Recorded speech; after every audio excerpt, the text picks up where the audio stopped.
এখানে আমার অনেক ছাত্র আছে, ছাত্রীও আছে, আর মঞ্চে উপবিষ্ট আছেন আমাদের এখানকার মাননীয় এমএলএ সাহেব, তার সাথে কৌশিকবাবু আছেন। একটা দুটো কথা খুব বলতে ইচ্ছা করছে যে আমরা যখন এই মাস্টারি করতাম, ঠিক এই রাস্তা দিয়ে যেতাম, প্রত্যেক দিন যেতাম এবং বাড়ি ফিরতাম। আর স্কুল চালানোর সময় ছেলেদের দেখতাম, আজকে যারা এর উদ্যোক্তা এরা তখন খুবই ছোটো ছোটো ছিল, কেউ 5-এ, কেউ 7-এ, কেউ 8-এ, 9-এ, 10-এ যাই হোক পড়তো। এইসব ব্যাপারে আমরা ডিসকারেজ করতাম। এই নাটক, সঙ্গীত, লেখালেখি। আমার মনে পড়ে প্রণব সরকার, যে এখন নরেন্দ্রপুরের অধ্যাপক,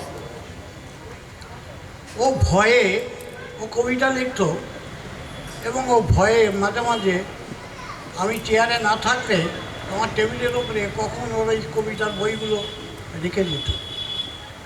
আর মৌমিতাকে তো আমি যাতা বলতাম, এত ভালো পড়াশোনার মেয়ে ছিল।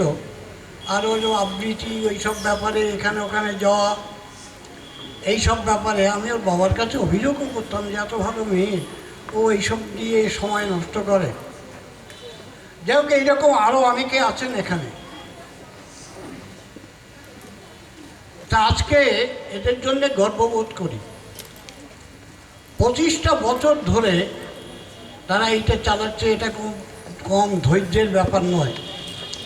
এদের নাটক আমি মিনারবা থিয়েটারে দেখেছি এবং সেই মুহূর্তে দেখতে দেখতে আমার মনে হচ্ছিল যে আমি এখানে উৎপল দত্তের নাটক দেখেছি, আর ঠিক সেই জায়গায় আমার ছাত্র এরা অভিনয় করছে।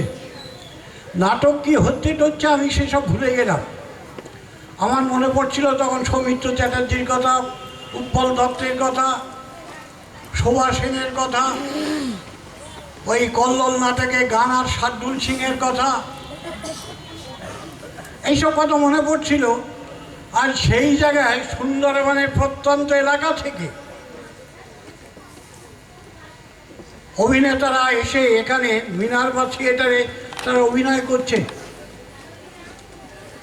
মানে মুহূর্তের মধ্যে সুন্দরবনের একজন মানুষ হিসেবে নিজেকে অনেক বড় উচ্চ জায়গার মানুষ বলে আমাকে মনে হচ্ছিল। যাই হোক, নাটকের ব্যাপারে আমি বলে ধৃষ্টতা প্রকাশ করব না। আমাদের দর্শকদের মধ্যে এমন একজন আছেন যিনি আমার খুবই আত্মীয়া, ডক্টর বনানী ভট্টাচার্য এখানে আছেন। উনি নাটকের উপরেই গবেষণা করেছেন এবং উনি এই এলাকারই সন্তান। আত্মীয়রা তারা আছেন, প্রায় উনি নাটকে আসেন। সম্প্রতি উনি বাংলাদেশে গিয়েছিলেন এবং বিভিন্ন সময় বিভিন্ন জায়গায় যান। নাটকের ওপরে বিশেষ করে গণনাট্য আন্দোলনের শুরুটা সৌম্য মিত্র, এদের নিয়ে তার কাজ খুবই প্রশংসনীয়। যাই হোক, তারা সব আছেন, এইসব বোদ্ধা দর্শকরা, শ্রোতারা, তারা এদের মূল্যায়ন করবেন। আমি আমার অকুণ্ঠ আশীর্বাদ, শুভেচ্ছা এই প্রতিষ্ঠানের প্রতি থাকবে এবং আছে, এবং আশা করি আগামী দিনে এরা অনেক ভালো করবেন।